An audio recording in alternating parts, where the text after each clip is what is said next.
What's up YouTube, it's JP Dunphy, your BMW genius here at BMW Fort Washington. In today's video, I'm going to be going over the i4 eDrive35 and whether or not you might be looking into one of these instead of, for instance, the i4 eDrive 40. So basically, let's go over some of the main differences here. When you're looking at them, they do have the same exterior. The main difference that you'll get is you cannot get M Sport in the 35. You can still potentially order for the 40.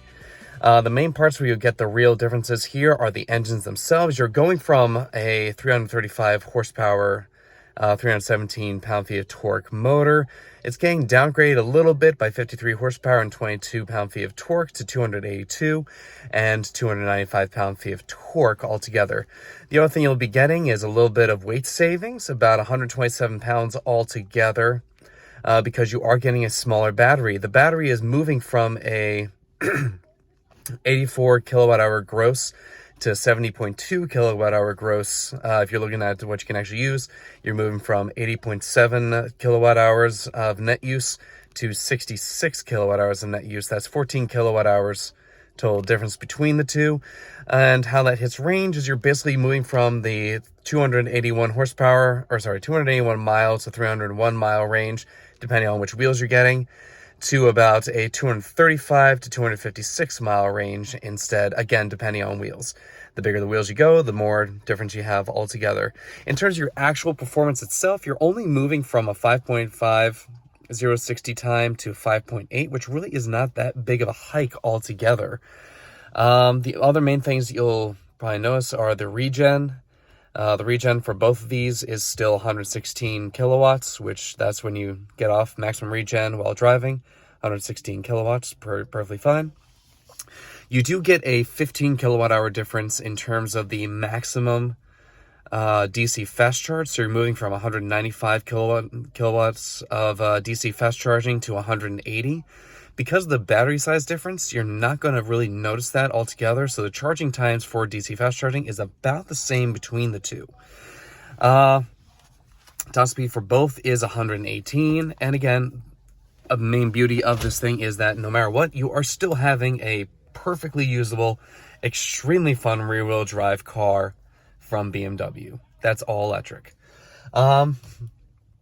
I have not yet done a video of this on the snow just because we haven't actually had any snow this year for this. I did do one last year when we had the i4 M50. Now, I know a lot of people are still very interested in the M50. Those are the main ones that we have, but not everyone can actually put their, toes into that pool, or sometimes, for instance, a decently loaded one could be almost $80,000. That might be a little hard for some people to swallow. So you might be looking at one of these. One of these decently loaded, you have just around $60,000, like maxed out. I mean, like maxed out. So I actually have one of these coming in now. I no longer can have I had a Mini Cooper SE that I recently switched back to from my Tesla, but found out that I can't run that one anymore because now I need extra room in the back. With that, I can actually tell you that if you want to, you can actually fit 3 car seats side by side in the back here.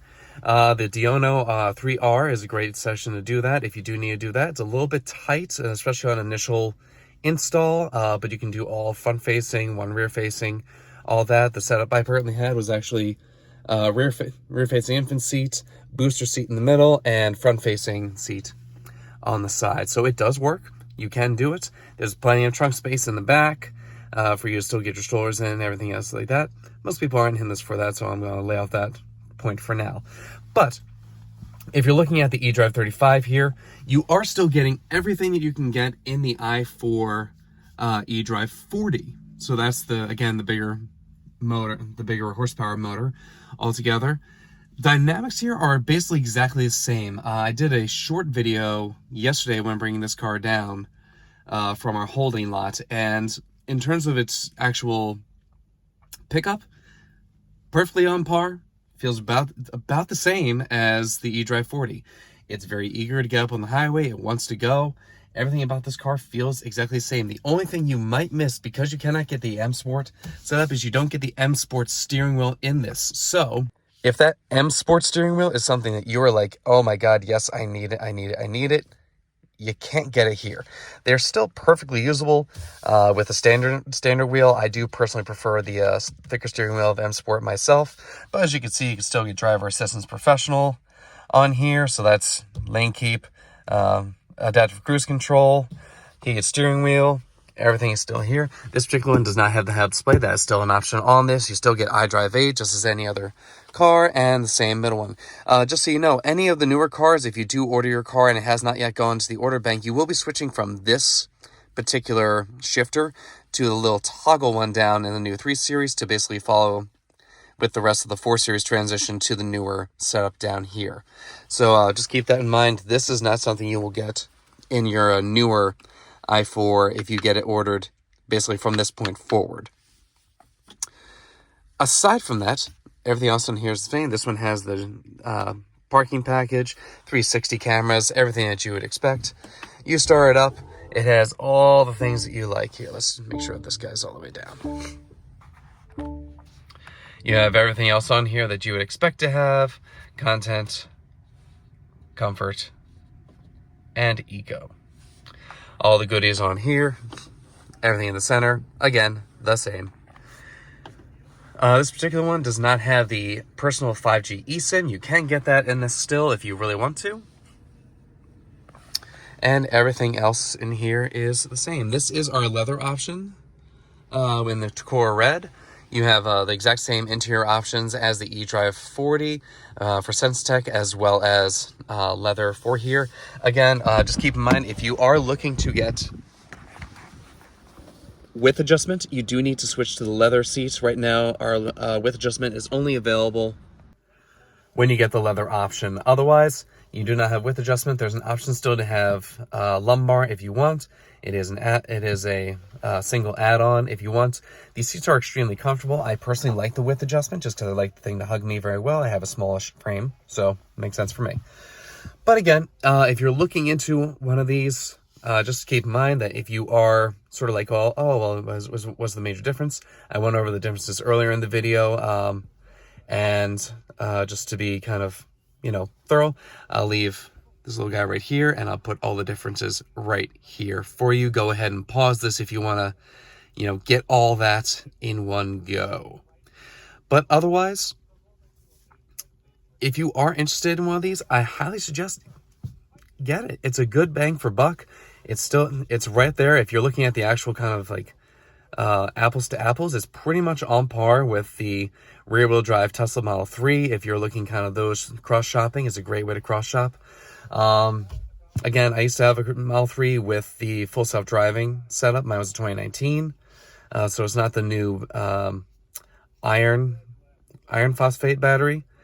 But luckily, the new iron phosphate battery can compare to this because you can actually charge to 100%. All the beauties of there. And yeah, if you are looking between the two, definitely consider this. It is a much more palatable option, in my personal opinion, between the two. I like the seats in this better. I like the driving dynamics of it better. I like the fact that I can actually turn off traction control and have a little tail out action fun in this if I want to. And, I can upgrade the sound system. So Harman Kardon sound system as an option on this as well. Consider all that. And if you haven't had the opportunity to drive one, please drive one. You can drive this or the eDrive40. Both of them will cover your needs. And if you live in the area like I do right here in the northeast region of the United States, if you live in snow areas, if you have deep snow, this may not be the best car for you. Having all-wheel drive might be a little more usable, a little more ground clearance, things of that nature. However, if you don't get snow on a normal basis, this is a fantastic option for you, especially if you live below kind of the Virginia line going south in the United States. I have never had all-wheel drive in this area, especially for winter. I've always had front and rear wheel drive.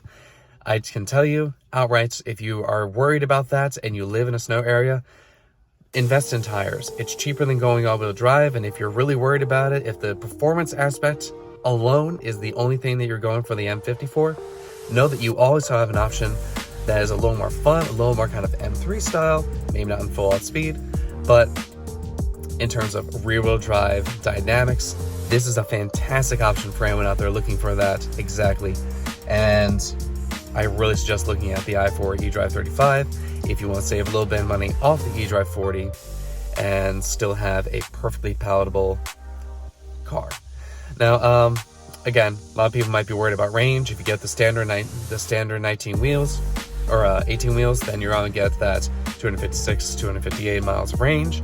It drops down a little bit closer to 238, give or take, depending on your driving habits. If you get the bigger and more performance-oriented wheels, that will lower this, same as any other electric car that BMW offers and any other car on the road. And with that, that's kind of the quick overview of the eDrive35. If you're looking into this over the eDrive40, maybe cross-driving between the two, and hopefully this helps. And if you have any questions, please leave those in the comments below.